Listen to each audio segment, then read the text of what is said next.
আজকে আমি বানাচ্ছি ভেন্ডি চচ্চড়ি রেসিপি। ভেন্ডি চচ্চড়ি রেসিপি বানানোর জন্য নিয়ে নিচ্ছি ভেন্ডি কেটে নিচ্ছি। ভেন্ডি কাটা হয়ে গেছে।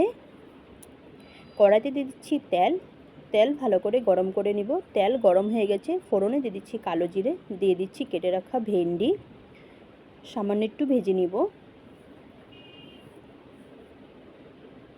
ভেন্ডি ভাজা হয়ে গেছে, এখন দিয়ে দিচ্ছি হলুদ গুঁড়ো, স্বাদ মতো নুন, শুকনো লঙ্কার গুঁড়ো।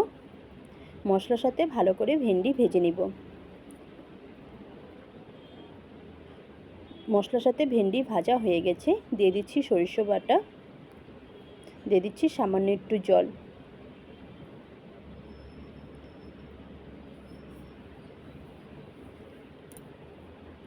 হয়ে গেছে, নামিয়ে নিচ্ছি।